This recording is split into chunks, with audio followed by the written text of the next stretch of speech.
Ma'am, your card was declined. The cashier's voice wasn't loud, but in the crowded Ohio cafe, it carried farther than it should have.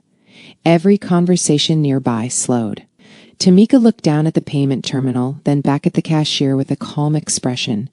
She held a paper bag containing only a sandwich and a small cup of coffee. It wasn't a large order. It was simply breakfast after a long morning. I think there's been a mistake, she said politely. Could you please try it one more time? Before the cashier could respond, a sharp voice cut across the room. If you can't pay for it, don't waste everyone else's time. Heads turned instantly. Thomas stepped forward, his tailored suit drawing almost as much. A tension as the cold look on his face. He had clearly walked into the cafe expecting quick service, not a delay. He glanced at Tamika for only a moment before reaching his conclusion. People should know what they can afford before standing in line. A few customers looked away, embarrassed for her. Others stayed silent. One person let out an uncomfortable laugh.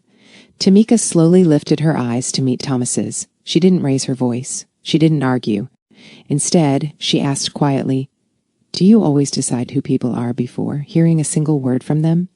The entire cafe became still. Thomas opened his mouth to answer. "Before we continue, tell me where you're watching from." "I'd love to see our love, money, and secret family checking in from across America and around the world. If stories with powerful life lessons mean something to you, please subscribe, like this video, and leave a comment. Your support truly helps this channel grow and allows more people to discover these stories. Before we continue, let's take a brief moment to pray. May God bless you and your family with good health, open doors, wisdom, and peace that no challenge can take away. May every honest effort you make bring lasting rewards, and may your home be filled with joy, love, and hope. If you're carrying a burden today, may you find the strength to keep moving forward and the courage to believe that better days are ahead. Amen. Welcome to Love, Money, and Secret, where America's greatest stories and life lessons meet creativity and heart. If you're new to the family, we're grateful to have you here. Don't forget to hit that subscribe button. It helps us bring more unforgettable stories your way. If you've ever been judged before someone knew your story, today's journey will stay with you long after it ends. Tell us in the comments where you're watching from because we'd love to welcome you. Personally, while you're there, tap the like button and share this story with someone who believes kindness still matters. Every like, every comment, and every subscription helps YouTube recommend these stories to more people, allowing this amazing community to continue growing. Now, let's return to the moment that changed two lives forever. Thomas folded his arms, completely certain he was right. "I don't need to hear an explanation," he said. "I've seen enough." Tamika looked at him for a moment before speaking. "That's interesting," she replied calmly, "because you haven't asked a single question." The cashier cleared his throat. "Sir, she asked if I could run the card again. Sometimes the bank—" Thomas interrupted him. "You're holding up the line for someone who can't complete a simple purchase." A man near the window frowned. An elderly woman quietly shook her head. The uncomfortable laughter from moments earlier had disappeared. The mood inside the cafe had changed. Even people who had been checking their phones were now watching what would happen next. Tamika took a slow breath. She reached into her handbag. "I have another way to pay," she said. Thomas gave a short, dismissive smile. "That's not the point anymore." Tamika looked directly at him. "No," she answered, "it isn't." For the first time, Thomas hesitated. There was no anger in her voice, no embarrassment, no attempt to gain sympathy. She stood with the quiet confidence of someone who refused to let another person's opinion decide her worth. The cashier finally spoke again. "Ma'am, we can try the payment one more time." Tamika nodded. "Please." She extended her arm toward the payment terminal. As her sleeve shifted slightly above her wrist, a faded scar became visible. Someone standing only a few feet behind Thomas suddenly stopped moving. His bodyguard's eyes locked onto the scar. His expression changed instantly. His breathing slowed. He stared at Tamika as though he had just seen someone he never expected to meet again. Without taking his eyes off her, he whispered under his breath, "It can't be." Thomas noticed the sudden silence beside him. He turned toward his bodyguard. "What is it?" There was no answer. The bodyguard was still staring at Tamika's arm, his face filled with disbelief. Thomas frowned. "You know her?" The bodyguard slowly stepped forward, never taking his eyes off the scar. Tamika looked at him with quiet confusion. She had never seen him before, or at least she didn't remember him. The cafe remained silent. The cashier forgot about the payment terminal. Customers who had been ready to leave stayed exactly where they were. Finally, the bodyguard spoke. "Ma'am, would you mind telling me how you got that scar?" Tamika instinctively lowered her sleeve. "It was a long time ago," she answered softly. "Just an accident." The bodyguard shook his head. "No." His voice was barely above a whisper. "That wasn't just an accident." Thomas looked from Tamika to the bodyguard. "What are you talking about?" The bodyguard finally faced him. His expression carried none of the confidence he usually displayed while standing at Thomas's side. Instead, it held something Thomas had never seen before. Respect. Deep respect. He swallowed hard before speaking. "Sir, before you say another word to this woman," he paused, "there's something you need to know." Thomas stared at him, confused. "About what?" The bodyguard looked back at Tamika. "About the day she risked her own life and saved someone who meant everything." Thomas's confident expression disappeared. The cafe was silent. No one knew whose life had been saved. No one knew why the bodyguard recognized the scar. Only one thing was certain. The woman Thomas had just humiliated was not the woman he believed she was. Before Tamika stepped into that Ohio cafe, her morning had already tested her patience. She had been awake before sunrise, packing a small lunch, checking her daughter's school bag, and making sure the bills on the kitchen counter were arranged by urgency instead of fear. Rent first, lights next, groceries if anything remained. Her apartment was small but clean, filled with signs of a woman who stretched every dollar without letting struggle steal her pride. On the fridge, her daughter's drawings were held up with bright magnets. One note said, "Mommy is my hero." Tamika touched that note every morning before leaving. Outside, her neighborhood was already alive. A woman across the hall called out, "Tamika, you good today?" Tamika smiled. "I'm making it." "That's not what I asked." Tamika laughed softly. "Yes, I'm good." That was how her community worked. People did not always have much, but they checked on each other. Church Sundays were more than worship.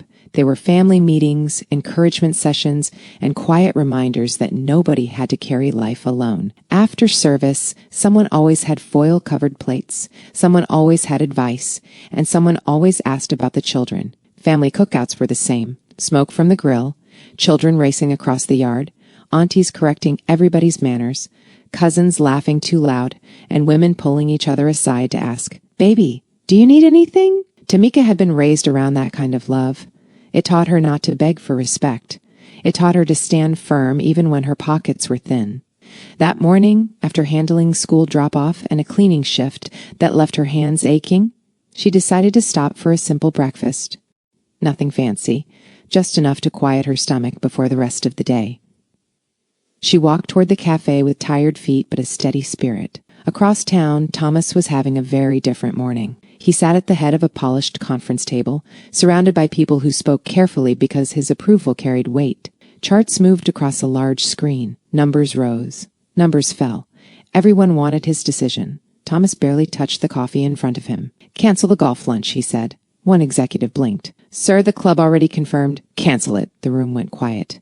That was Thomas's world. Corporate meetings, private clubs, charity dinners, expensive watches, luxury cars waiting by glass entrances, and people laughing at jokes they did not find funny because his name opened doors. He was respected, feared, praised, and invited everywhere. But when meetings ended, silence followed him. His penthouse was beautiful, but quiet. His dinners were costly, but cold. His business friends admired his success, not his heart. Even charity events felt like performances, with cameras flashing while people shook hands and forgot names 5 minutes later. That morning, pressure sat heavily on him. A major deal had been delayed. Investors were calling. His patience was already worn thin before he ever reached the cafe. When his driver stopped near the cafe, Thomas stepped out with his bodyguard beside him. He wanted coffee, quick service, and no complications. Tamika entered the cafe first.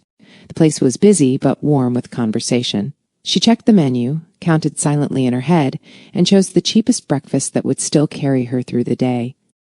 "A sandwich and small coffee, please," she said. The cashier nodded. "That'll be $7.86. Tamika handed over her card. At that exact moment, Thomas walked in behind her, phone in hand, jaw tight from the morning's pressure. He glanced at the line. He sighed. Tamika waited for the payment terminal to approve. Instead, it beeped. The cashier looked at the screen. "Ma'am," he said carefully, "your card was declined." Tamika's face remained calm, but her fingers tightened around her handbag. "Could you try it once more, please?" Thomas looked up from his phone. His irritation found a target. The cafe had no idea that one declined card, one tired woman, and one impatient CEO were about to collide in a way none of them would forget. The cashier tried to keep his voice low.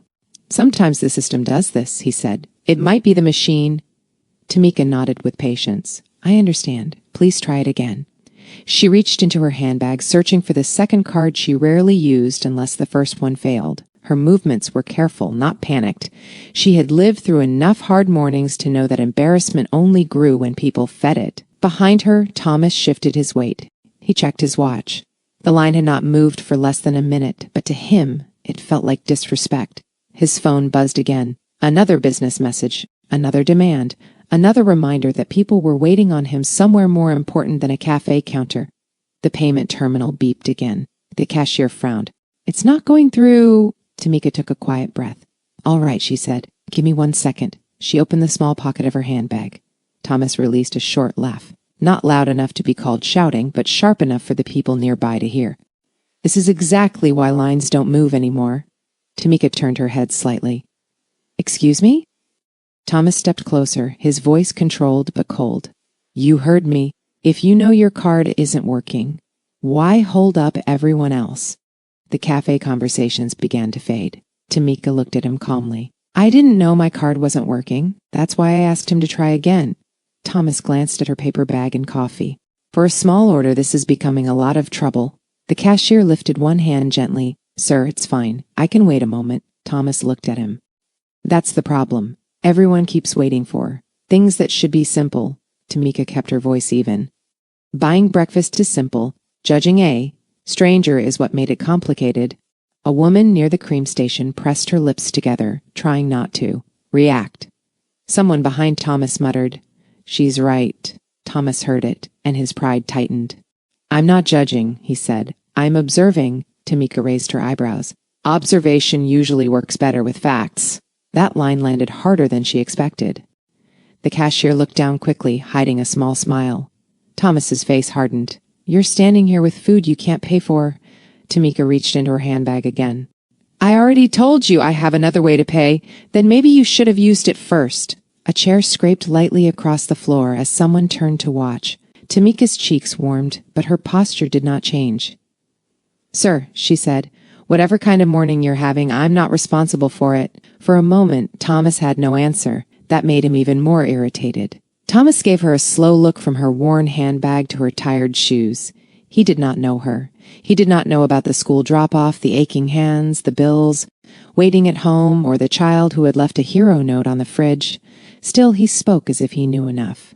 "People always have an explanation," he said, "but responsibility starts before you reach the counter." The cafe went quiet.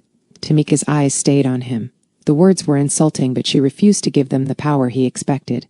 She pulled out a few folded bills, counted them, and placed them on the counter. "There," she said to the cashier. "That should cover it."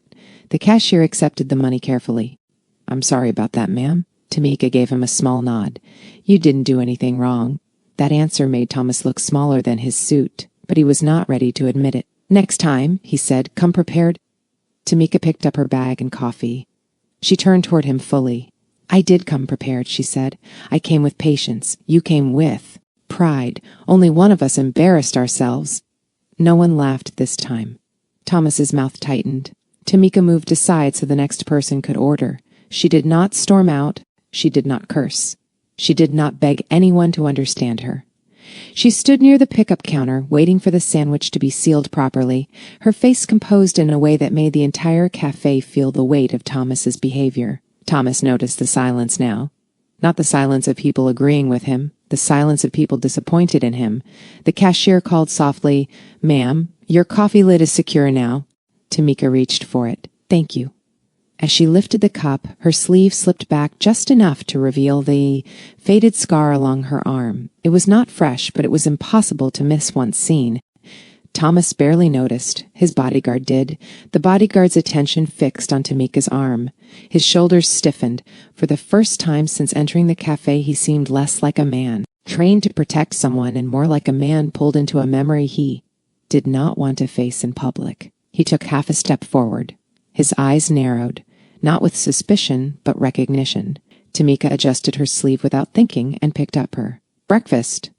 The bodyguard's lips parted. He looked at her face, then back at her covered arm. Thomas noticed his distraction. "What are you staring at?" The bodyguard did not answer right away. His gaze stayed on Tamika as she walked toward the door with quiet dignity. He searched his memory, trying to place the scar, the calm voice, the way she carried herself under pressure. Somewhere in his mind, a painful Ohio afternoon began to return.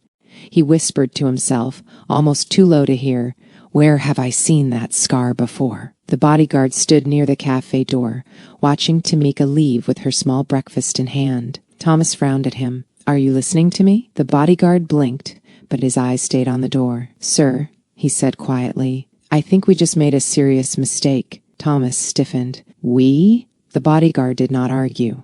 For once, he did not answer like an employee trained to protect a powerful man's comfort. He answered like a man whose memory had just returned with force. "That scar on her arm," he said. "I know it." Thomas gave him a doubtful look. "You know a stranger by a scar?" The bodyguard turned to him fully. "Not a stranger."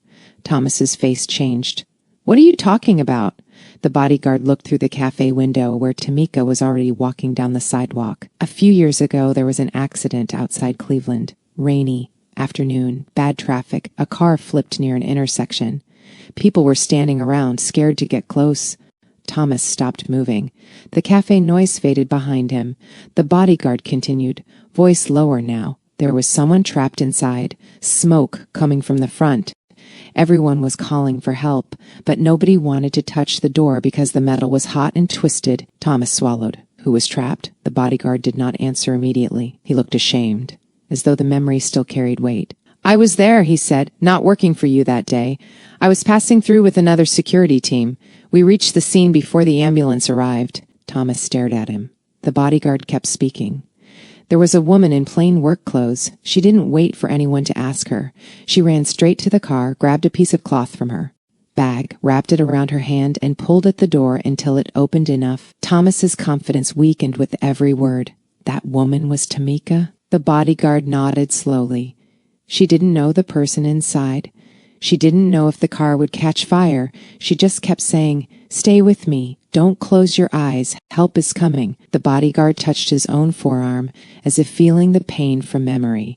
When she pulled the person out, a sharp piece of metal cut her arm, badly. She didn't scream. She didn't stop. She helped drag them away. From the car before the front end caught flame, Thomas's mouth opened slightly, but no words came. The cashier behind them had stopped pretending not to listen. The bodyguard's voice shook. "That scar was from that day?" Thomas asked. "Why didn't anyone know her name?" "Because she left," the bodyguard said. "By the time reporters came, she was gone. No interview, no reward, no camera. She gave a statement to a paramedic, made sure the person was breathing, wrapped her arm, and disappeared." Thomas looked toward the sidewalk again. Tamika was farther away now. The woman he had mocked had once stood where others froze. The bodyguard exhaled. "I remember her face now. Same calm eyes, same way she spoke today. She was bleeding that day, but she kept telling everybody else not to panic." Thomas lowered his gaze. For the first time that morning, he looked less like a man in control and more like someone facing himself. Thomas whispered, "I humiliated her." The bodyguard did not soften the truth. "Yes, sir." "You did?" Thomas looked at the counter, the customers, the cashier, the door. Tamika had walked through. His money could not erase what everyone had heard. His title could not excuse it. His pride had spoken before his character did. After a long silence, Thomas said, "Find out where she went." The bodyguard hesitated. Thomas looked at him. "Not to scare her, not to pressure her. I owe her an apology." The bodyguard nodded once. Outside, Tamika kept walking, unaware that the scar she had hidden for years had just forced a billionaire CEO to confront the kind of man he had become. Thomas found Tamika 2 blocks away, standing near a bus stop with her coffee untouched in one hand and the paper bag folded under her arm. He slowed before reaching her. For once, he did not walk like a man expecting space to open for him. "Tamika," he said carefully. She turned, surprised that he knew her name. Thomas glanced at the ground before meeting her eyes. "I owe you an apology." Tamika studied him. "For what part?" she asked. "The card? The line? The speech you gave without being invited?" The bodyguard looked away, almost smiling. Thomas accepted the hit. "All of it," he said. "What I said was wrong. I judged you without knowing anything about you." Tamika's expression stayed calm. "You didn't need to know my story to treat me with respect." Thomas had no defense for that. Thomas reached inside his jacket. "I want to make this right," he said. "I can cover your expenses for the month. Rent, groceries, school needs, whatever." Tamika raised one hand. "Stop right there." Thomas froze. "I'm trying to help." "No," she said. "You're trying to pay so you can feel better faster." The bodyguard pressed his lips together, fighting a laugh. Thomas looked confused. "That's not what I meant." Tamika tilted her head. "Maybe not, but that's what it sounds like." He slipped the checkbook back into his jacket like a schoolboy hiding a failed test. Tamika finally took a sip of her coffee. "You can't insult a person in public and repair it in private with money." Thomas stood silent. Tamika looked at him with steady eyes and said, "Not everything broken needs a check. Some things need character." The words struck harder than anger would have. Thomas nodded slowly. "Then tell me what character looks like right now." Tamika glanced back toward the café. "It starts with not running from what you did." Thomas swallowed. "You want me to apologize in there?" "I want you to decide whether your pride is more important than the truth." For the first time that day, Thomas almost smiled, but not from arrogance. "You don't make things easy." Tamika lifted the paper bag. "Neither did you. At least I brought breakfast." The bodyguard coughed into his fist. Thomas gave him a look. Tamika's mouth curved slightly. Thomas tried again. "What if I buy the cafe and retrain the staff?" Tamika stared at him. "You hear yourself? I'm serious. That's the problem." He looked genuinely lost. "So buying the building is too much?" "Thomas, I asked for accountability, not a real estate transaction." The bodyguard finally turned away, shoulders shaking. Thomas sighed. "I may need a list." Tamika pointed gently at his chest. "No list. Listen." That simple instruction seemed harder for him than any boardroom decision. He nodded. "All right, I'll listen. Now, family, before we continue, take a second and tell us in the comments, have you ever seen someone try to fix a hard issue with money instead of humility? If this story is speaking to you, please like the video, share it with someone who needs the lesson, and subscribe to Love, Money, and Secret. Your support helps YouTube push this story to more viewers who still believe respect matters. Tamika looked toward the cafe again. "You embarrassed me in front of those people," she said. "So don't come back with a quiet apology and a loud wallet." Thomas nodded. "You're right, I know." That made the bodyguard cough again. Thomas turned. "Are you enjoying this?" The bodyguard straightened. "No, sir." Tamika looked at him. "Yes, he is." For the first time, Thomas gave a real laugh. Small, surprised, almost unfamiliar. Tamika's expression softened slightly, but only slightly. "Don't mistake this for forgiveness," she said. "I won't. It's an opportunity." Thomas stood taller, but not proudly this time. "Then I won't waste it." Tamika stepped away from the bus stop and faced him fully. "Good, because people are watching what you do next, not what you can afford." Thomas looked back toward the cafe, where his mistake had begun. This time, he did not reach for money. He reached for courage. Thomas did return to the cafe that morning. He apologized in front of the same people who had heard him judge. "Tamika." His voice was not loud for attention. It was steady enough for accountability. "I spoke without respect," he said. "That was wrong. She paid for her food, but even if she had needed help, she still deserved dignity." Tamika watched from near the doorway, arms folded, saying nothing. When it was over, Thomas looked at her. "Was that enough?" Tamika shook her head. "It was a start." A few days later, Thomas learned what she meant. Tamika invited him to a Sunday church gathering. Not as a date, not as a reward, but as a lesson. "Come see people without asking what they own," she told him. Thomas arrived in a suit too formal for the room. Tamika looked him up and down. You look like you came to negotiate with the choir. He glanced at his tie. Is that bad? It's Ohio church, Thomas. Relax before somebody mistakes you for the building inspector. For the first time, he laughed without checking who was watching. Inside the church hall, Thomas saw something he was not used to. People greeted Tamika like family. Older women hugged her, men nodded with respect. Children ran toward her with bright smiles, asking if she brought the good cookies. Tamika lifted one eyebrow at Thomas. See? Around here, cookies carry more power than money. Thomas leaned closer. Noted? During the gathering, no one treated him like a billionaire. They treated him like a visitor who needed a plate, a chair, and manners. Someone handed him food before he could refuse. Thomas looked confused. Do I pay? Tamika nearly laughed. You say thank you. He looked at the plate. Thank you. Good. Progress. Later that afternoon, the gathering moved into a neighborhood cookout behind the church. The smell of grilled food filled the air. Folding chairs lined the yard. Music played from a small speaker. Children chased each other across the grass while adults talked, laughed, and corrected the children without leaving their seats. Thomas stood beside Tamika, watching a little boy drop a paper plate and 3 adults move at once to help him. Nobody waited to be asked, Thomas said quietly. Tamika nodded. That's community. He looked around. Everybody just helps when they can, and when they can't, somebody else steps in. Thomas had attended charity dinners where people paid thousands for a seat and still left hungry for real connection. Here, nobody performed kindness for cameras. A woman packed extra food for someone who was not present. A man fixed a loose table leg without announcing it. 2 children shared the last cupcake after a serious debate that ended with both of them smiling. Tamika noticed Thomas watching everything. You're quiet, she said. I'm learning. That's new for you? He gave her a sideways look. You enjoy humbling me. Only when you make it easy. Tamika's daughter ran past them laughing, then circled back to hug her mother around the waist. Thomas softened at the sight. Tamika brushed a crumb from her daughter's cheek and whispered something that made the girl giggle before running off again. Thomas looked away, not because he was bored, but because the moment felt too honest to stare at. A neighbor carried a heavy cooler toward the tables. Thomas stepped forward. Let me help. The neighbor handed it to him without ceremony. Thomas nearly stumbled from the weight. Tamika covered her smile. Careful, Mr. CEO. That cooler is humbled. Stronger men. He adjusted his grip. I'm fine. You're sweating. It's leadership sweat. Tamika laughed for real this time.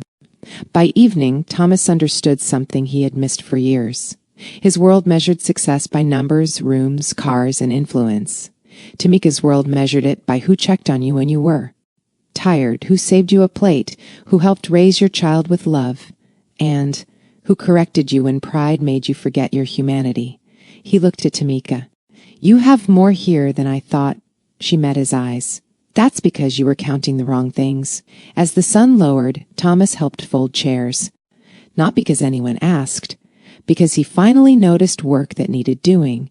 Tamika stood beside him, holding 2 plates wrapped for later. You did all right today, she said. Only all right? For your first day outside Billionaire daycare, yes. Thomas smiled. That sounds like a compliment. It was almost one. They walked toward the sidewalk together, not touching, not rushing, just comfortable in a new quiet.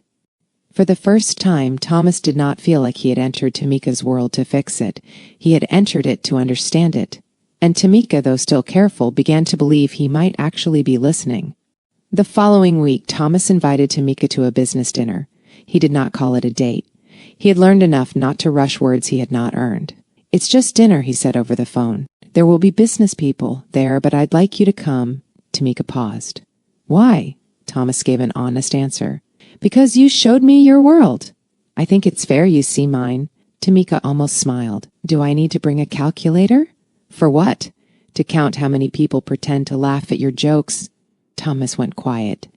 Tamika laughed softly. That silence tells me I'm right. When she arrived at the restaurant that evening, Thomas was waiting. Outside instead of sending someone to bring her in. That small detail mattered to her more than he knew. You came down yourself, she said. I'm learning. Good. Don't stop. Inside, the room was elegant and controlled.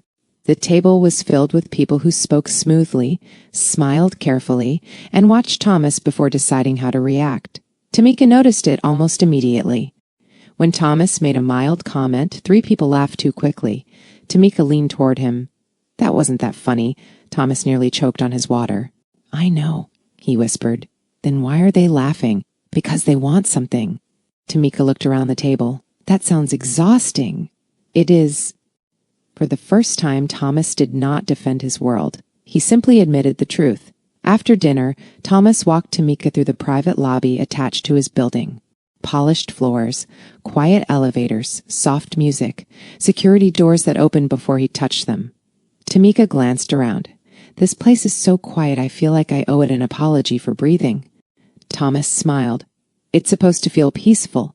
"No," she said gently. "Peace has warmth. This feels expensive." He looked at the marble walls as if seeing them differently. "You don't like it?" "I didn't say that. I said it doesn't feel lived in." That stayed with him. The next morning, Tamika stopped briefly at Thomas's office before heading to work. He had asked her to see the place where most of his life disappeared. Employees moved with practiced speed. Assistants carried tablets. Phones rang behind glass doors. People straightened when Thomas entered. Tamika watched him become someone sharper. His voice lowered, his face hardened. Every answer around him became careful. After a meeting, she waited until they were alone. "Do they know you?" Thomas frowned. "They work for me." "That's not what I asked." He looked toward the conference room. "No," he admitted. "Most of them know my title." Tamika nodded. "That's a lonely way to be surrounded." That evening, Thomas invited her to his home for coffee on the terrace. Tamika accepted only after making it clear she was not staying late and he should not confuse kindness with weakness. Thomas raised both hands. Understood. His mansion was beautiful. Too beautiful. Everything was arranged with perfect taste, yet nothing felt personal. No child's drawing on the refrigerator, no extra plate wrapped for a neighbor, no loud anti-voice calling from the kitchen, no life moving freely from room to room. Tamika stood near the living room entrance. "This house has everything," she said. Thomas waited. She turned to him. "Except noise." He gave a small, sad smile. "I used to think quiet meant success. What do you think now?" "I think sometimes it means nobody is waiting for you." Tamika's face softened, but she did not pity him. She respected the honesty. Thomas poured coffee himself, awkwardly spilling a little on the counter. Tamika pointed at it. "Look at that. The Billionaire and the countertop survived."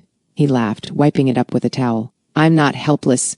"I didn't say helpless. I said spoiled." "That feels worse." "It should." They sat across from each other. Thomas looked around the wide room. "People assume money fixes emptiness." Tamika held her cup with both hands. "Money can buy comfort. It can't buy peace with yourself." He nodded slowly. "I'm starting to understand that." "No," she said. "You're starting to feel it. Understanding comes when you change what you do with it." For a while, neither of them spoke. Not because the silence was empty, because for the first time it felt honest. Thomas looked at Tamika's scar, then quickly looked away, careful not to make her feel studied. Tamika noticed. "It doesn't bother me when people see it," she said. "It bothers me when people think one part of me explains all of me." Thomas lowered his cup. "I did that to you before I even saw the scar." "Yes," she said. "I'm sorry. I know. That doesn't mean forgiven." Tamika smiled faintly.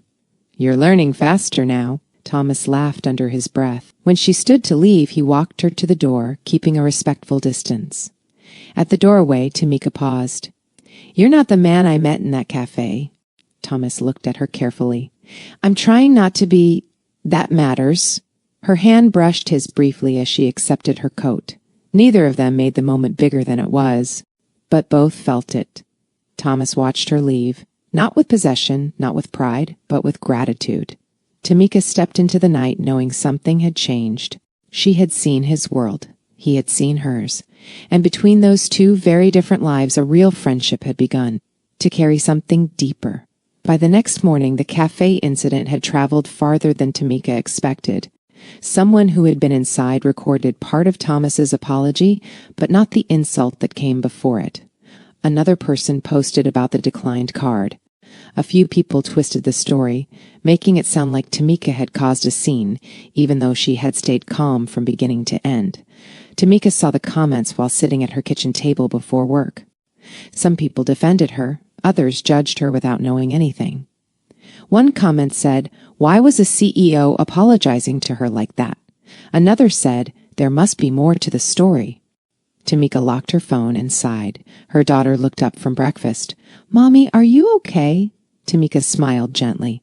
"I'm okay, baby. Eat your toast."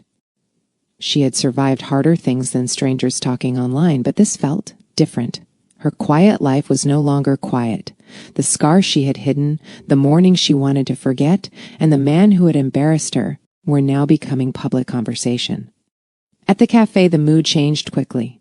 Some customers who had watched silently now acted like they had supported Tamika from the start. One woman told another, "I knew that CEO was wrong the moment he opened his mouth."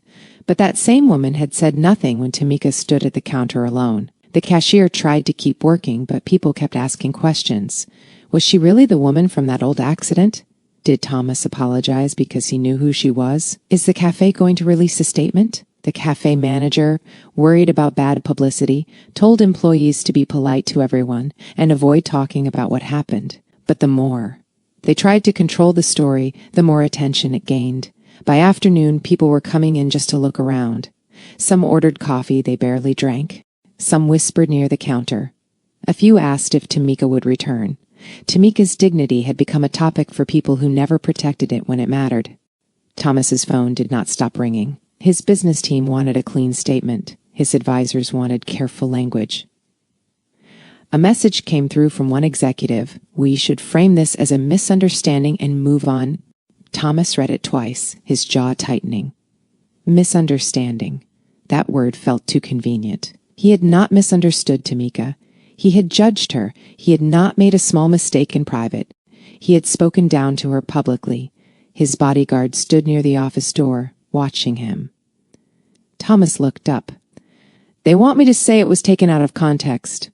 "Was it?" the bodyguard asked. Thomas leaned back slowly. "No, then don't say it." Thomas gave a tired laugh. "You've been spending too much time around Tamika." The bodyguard's face stayed serious. "Maybe you have not spent enough." That answer stayed in the room longer than either man expected. Thomas looked out over the city through his office window. For years, he had protected his image like it was part of his company. Now, protecting it meant wounding Tamika twice. Later that evening, Thomas called Tamika. She answered after several rings. "I saw the posts," he said. "So did I." "I'm sorry." Tamika's voice was calm but guarded. "Sorry won't stop people from changing the story. I know." "Do you?" Thomas closed his eyes briefly. "Yes. And I'm going to correct it." Tamika did not respond right away. "Thomas, don't use me to make yourself look noble."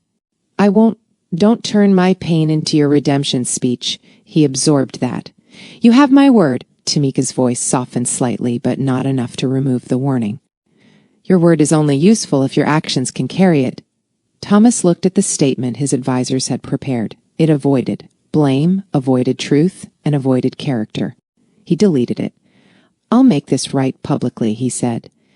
Tamika answered quietly, "Then make sure it is right, not polished." The call ended. Thomas sat alone in his office, knowing the next decision would cost him something his money could not protect: his pride. The next morning, Thomas returned to the same cafe. This time he did not arrive with a cold face or a rushed step. He came, with his bodyguard beside him, but no cameras of his own, no prepared smile, no polished speech written by someone trying to protect him. Customers noticed him immediately. The cafe became quiet again, but this silence felt different. Thomas walked to the counter and faced the room. "I need to say something," he began. The cashier looked nervous. The manager stood near the pastry case, pretending to arrange items that were already arranged. Thomas continued, "A few days ago in this cafe, I spoke to Tamika with disrespect. I judged her because her card did not work, and I treated her as if her situation gave me permission to embarrass her." He paused. Nobody moved. That was not a misunderstanding. That was pride. Thomas turned toward Tamika, who had agreed to come only after making it clear that she wanted truth, not theater. She stood near the side wall, arms relaxed, face unreadable. Thomas looked directly at her. Tamika, I apologize. Not because people found out, not because your scar revealed your courage, not because I now know what you once did for someone else. I apologize because you deserved respect before I knew anything about you. Tamika held his gaze. That sentence reached her, but she did not rush to rescue him from discomfort. Thomas faced the room again. If any of you heard me that day and stayed quiet, learn from my mistake. Silence can make wrong behavior feel welcome. A few people lowered their eyes. The manager cleared his throat. Thomas looked toward him.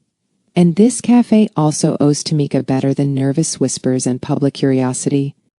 His phone buzzed in his pocket. Thomas ignored it. His advisors had warned him not to admit too much.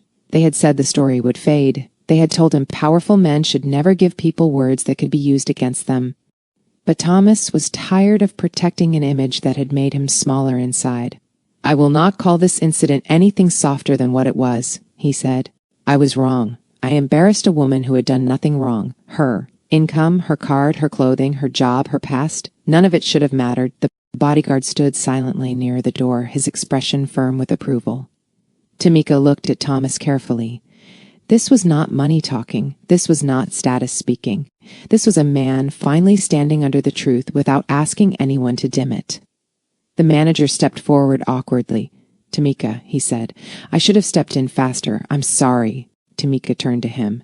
You should have, he nodded. You're right. The cashier looked relieved, as if someone had finally said what the whole room had been carrying. Thomas added, This cafe should review how customers are treated when payment issues happen. A declined card is not a character report. That line struck the room. The manager agreed to post a customer dignity policy and retrain employees on how to handle payment problems privately. Thomas did not offer to buy the building. He did not threaten. He did not make himself the hero. He simply used his voice to correct what his voice had damaged. Outside the cafe, Tamika walked beside Thomas slowly. For a moment, neither of them spoke. At last she said, You listened. Thomas nodded. I tried. No, she said. Today you did. He looked at her. That means something coming from you. It should, she replied. I don't give gold stars to grown men for basic manners. Thomas laughed softly. Fair? Tamika glanced at him. But I do respect change when it costs pride. His smile faded into something more honest. It cost more than I expected. Good, she said. That means it reached the right place. They stopped near the corner where the bus passed every 15 minutes. Thomas looked at her hand, then back at her face. He did not reach without permission. Tamika noticed. After a quiet moment, she extended her hand. Thomas accepted it gently. It was not dramatic. It was not rushed. Just two people standing in the open air, both aware that something had shifted. Tamika said, I'm still careful with you. I know, but I'm not closed. Thomas's voice softened. That's more than I deserve. Don't start sounding pitiful, she said. It doesn't suit the suit. He laughed, and this time she laughed too. The bus rolled closer, but Tamika did not step away immediately. Thomas looked at her with respect first, affection second. That was why she stayed. Not because he was wealthy, not because he had apologized, but because he was becoming someone who understood that love could not grow where dignity was missing. As the bus doors opened, Tamika squeezed his hand once before letting go. Thomas watched her step aboard, carrying himself differently than he had the first day he entered the cafe. For the first time in years, he was not trying to win. He was trying to become worthy. By the end of that week, the cafe changed, not with loud announcements or fake kindness, but with real action. A clear customer respect policy was placed near the counter. Employees were trained to handle payment issues quietly without embarrassing anyone. The manager also apologized to Tamika again, this time in writing, so there would be no confusion about what had happened. Tamika read the letter once, folded it, and placed it inside her handbag. Thomas watched her carefully. Are you satisfied? He asked. Tamika looked at the cafe window, where people were coming and going like ordinary life had finally returned. I'm not looking for perfect, she said. I'm looking for better. Thomas nodded. Is this better? It's a start that can help someone else. That mattered more to her than attention. She did not need the cafe to worship her. She only wanted the next tired mother, worker, student, or elderly customer to be treated with dignity. The next time Tamika entered the cafe, no one laughed. No one whispered with pity. The cashier smiled warmly and said, "Good morning, Tamika." She smiled back, "Good morning." Her order was handled like everyone else's. That simple respect meant more than any grand gesture. A woman near the pickup counter stepped aside and said, "You go ahead." Tamika shook her head gently. "Thank you, but I can wait my turn." That was who she was. She did not want special treatment because people had finally learned her value. She wanted fairness before anyone knew her story. Thomas noticed that. "You don't want people making a fuss," he said. Tamika picked up her coffee. Respect doesn't need noise. Later, Tamika allowed Thomas to ask about her future. Not because she needed saving, but because he had finally learned how to listen. She told him she wanted to open a small community meal service one day. Nothing fancy. Affordable breakfast boxes, after-school snacks for children, and weekend meals for families who worked hard but still came up short. Thomas's first instinct was to offer a large check. He caught himself before speaking. Tamika saw it and smiled. "You almost did it." He sighed. "I was close, I know." Instead of taking over, Thomas asked, "What support would actually help?" Tamika studied him, pleased by the question. "Guidance, business planning, a small start when I'm ready, and no controlling." Thomas nodded. "Your dream stays yours." "Good answer." With careful planning, Tamika began taking evening business classes twice a week while keeping her work schedule steady. Thomas helped connect her with honest resources, but Tamika made every final decision herself. Her daughter noticed the change at home. "Mommy, are you happy?" she asked one evening. Tamika paused, then smiled. "I'm getting there." The bills were still real. The work was still hard. But now there was a path forward, and for the first time in a long while, Tamika could look beyond survival. That Saturday, the neighborhood gathered after church to celebrate Tamika's new beginning. There was food, music, folding chairs, children running across the grass, and people calling Tamika's name with pride. Thomas arrived carrying 2 trays of food he had definitely not cooked. Tamika looked at the trays. "Did you make those?" Thomas straightened. "I supervised the purchase," she laughed. "That sounds more believable." The community welcomed him, not because he was rich, but because they had seen him change. Tamika watched him help set plates on the table without waiting to be praised. For once, Thomas was not the most important man in the room, and somehow he looked happier that way. By late afternoon, the churchyard was full of life. Tamika stood near the food table, watching people laugh, eat, and move around one another with the kind of comfort money could never purchase. For once, she was not worried about the next problem waiting around the corner. Thomas stood a few feet away, holding a stack of paper plates and looking far too serious about it. Tamika walked over. "Thomas, those are plates, not company, documents."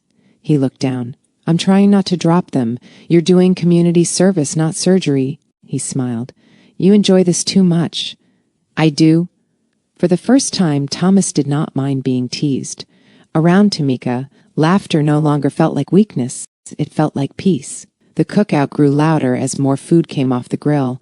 People filled plates, shared seats, and packed extra containers for those who could not come.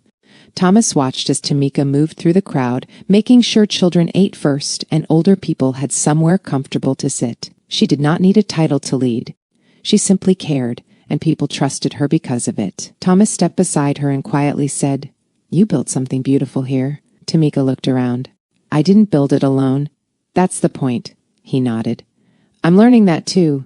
Later, inside the church hall, a short prayer of thanksgiving was offered. For new beginnings, protection, and the courage to treat people with kindness before knowing their story. Tamika lowered her head. Thomas lowered his too. He had attended expensive charity galas where people praised generosity into microphones, but here gratitude was simple. Nobody needed applause to do good. After the prayer, Tamika's daughter ran to her and hugged her tightly. Thomas watched the moment with a soft smile. Tamika noticed. "You okay?" He nodded. "I think this is the first place I've been where nobody needs anything from me except honesty." "That's still a big request," she said. "I know." Outside again, children chased each other across the grass. One child bumped into Thomas's leg and froze, worried. Thomas bent slightly. "You're fine?" The child looked at his polished shoes. "You got grass on them." Thomas glanced down. They needed character. Tamika laughed so hard she had to turn away. "That was good," she said. "I learned from a strict teacher." "Very strict," she replied. Their eyes met, and something warm passed between them. By evening, Thomas was no longer standing at the edge of the gathering. He was carrying chairs, passing napkins, and accepting jokes from people who did not care about his bank account. Someone handed him a plate loaded with more food than he could finish. He looked at Tamika. "Is refusing allowed?" "No." "I thought so." For the first time in years, Thomas felt included without being important. That humbled him more than criticism ever could. When the crowd thinned, Thomas and Tamika walked slowly near the sidewalk. The same kind of quiet that once filled his mansion now felt different because Tamika was beside him. "Thank you," Thomas said. "For what?" "For not letting me buy my way out of becoming better." Tamika looked at him carefully. "You did the work, because you told me the truth." "I only opened the door," she said. "You had to walk through it." Thomas took a breath. "I was successful before I met you, but I wasn't whole." Tamika's expression softened. "That's the most honest thing you've said." Thomas reached for her hand, slowly enough for her to choose. This time Tamika gave it to him without hesitation. He held it gently. "The scar," he said, "changed everything." Tamika shook her head. "No, the scar only made you stop long enough to see me. What changed everything was what you did after—" Thomas listened. Tamika continued. "True character is not what you show when people clap. It's what you choose when pride is easier." He nodded. "I don't want to be that man from the cafe again." "Then don't be," she said. "Every day gives you another chance to choose." Thomas looked at her with warmth and respect. "I care about you, Tamika." She smiled, but her voice stayed steady. "I know. I don't want to rush you." "Good. But I don't want to hide it either." Tamika stepped closer. "You're not rich enough to rush me." Thomas laughed softly. "I figured. But you are patient enough to walk beside me." His smile faded into something tender. "That's all I want." Tamika squeezed his hand. "Then walk." Together, they returned toward the churchyard, where her daughter was laughing with the other children and the community was cleaning up after a beautiful day. No grand speech was needed, no expensive promise. Just two people choosing respect, honesty, and love in the open. The cafe did not disappear from the story. It changed because Tamika refused to let humiliation become silence. Thomas changed because accountability became stronger than pride. The community changed nothing about its love. It simply made room for one more person willing to learn. Tamika kept her dignity. Her child gained stability. Thomas gained something his wealth had never given him. Peace with a purpose. So family, let this story remind us, never judge someone by their struggle, because the person you look down on may be the very reason someone else is still alive. A declined card is not a character report. A worn handbag is not a life story. A quiet person is not a weak person. Sometimes the strongest people are the ones who refuse to shout while the world misunderstands them.